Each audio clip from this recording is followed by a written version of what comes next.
In 2002, in the Journal of Applied Physiology, researchers compared our current physical activity patterns with those of our hunter-gatherer ancestors. Our ancestors were lean, fit, and healthy. Today, we become fat, sick, and sedentary, even though our genes have not changed since then. Unfortunately, today, our main source of physical activity seems to be walking to the fridge or the pantry. Not exactly enough for our genes to be expressing perfect health.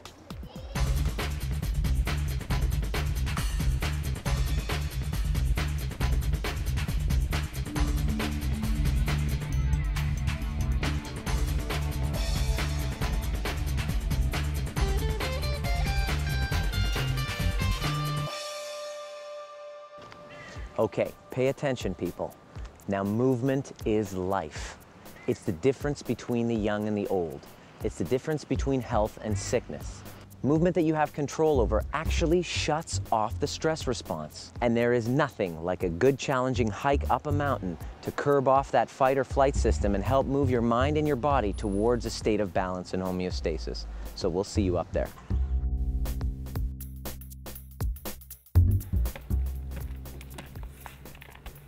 Good for you, good for the mind and the body.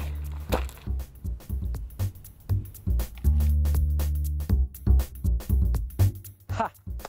Nice try, good excuse not to exercise. You see, when you break a bone, it causes a callus to form at the site of the break, making the bone stronger than it was before.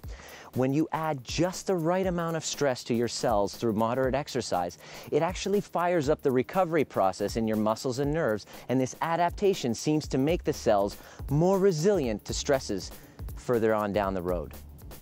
The key to exercise is that you are the one in control to the healthy stress to the body. And yes, control is key. And it's true, you can do too much, so moderation is also the key.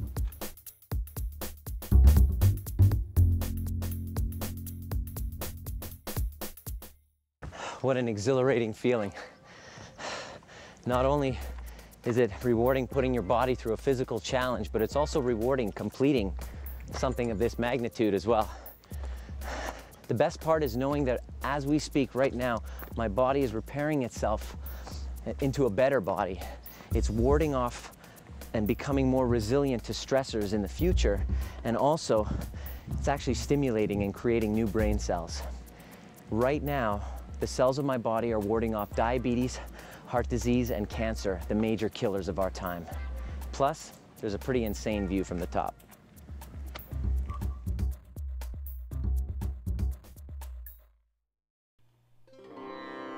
Another great discovery I made to ward off my stress hormones is yoga. Yoga comes from the Sanskrit root word of yuj, which means to unite.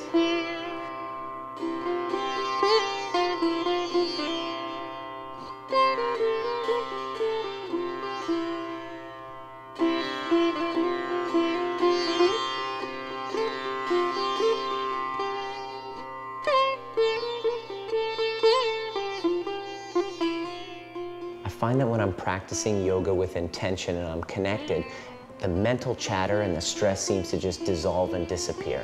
I leave with this feeling of exhilaration that can't be described in words. I know that there's people out there suffering because of a yoga deficiency in their lives. Yoga really brought a sense of balance. Actually, I couldn't live without yoga. Yoga really helped me, not only physically, but mentally, emotionally, just helped me be a stronger person. It's a great stress reliever. You know, there's no question about it. And the flexibility and stuff's great for any sport, really. So it brought me to a place where I could be present. It just really just makes you such a happier person. Yoga is like a massage of the central nervous system. It will challenge you, inspire you, and it will stimulate your brain and your body to produce chemicals that will elevate your mood and ward off stress. Make yoga a regular part of your lifestyle. Namaste. Now, we know that your physical health deteriorates with a lack of physical activity. That's not debatable. But we now know that a lot of mental health issues like anxiety and depression are the result of your brain being locked into certain patterns. Now, rather than fight with these patterns or try and fix them, the quickest and most effective strategy to overcome these stressful patterns is to actually create new brain patterns. Let's see how learning to dance can lower stress hormones in your body and potentially save your life.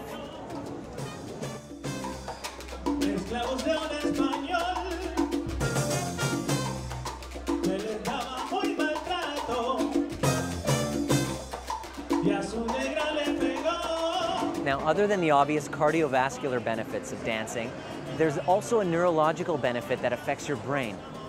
Now, since chronic stress causes a destruction in the neurons in our brain and has obvious bad effects on our health, learning a new dance and constantly challenging yourself to grow and learn more, you start to form new connections. Now, this has a profound effect on your overall mood and your overall outlook on life. That's why salsa dancing is so addictive to so many people.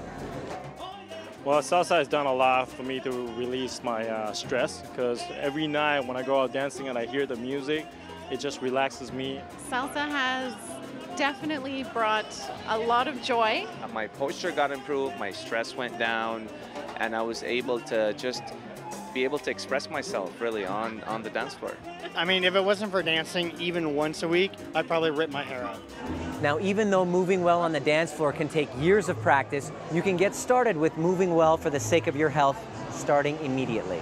Exercise, yoga, and dancing can be implemented and scheduled into your life and are surefire ways to make sure that your mind and body become more resilient to the challenges we face every single day.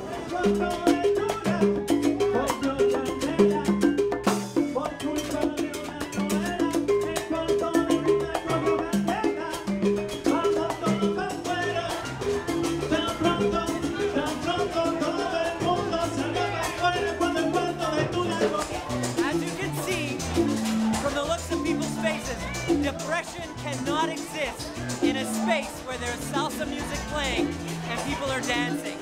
I know there's a lot of people out there suffering right now simply because of a deficiency of salsa dancing in their lives. It's really the best medicine out there. There's nothing better.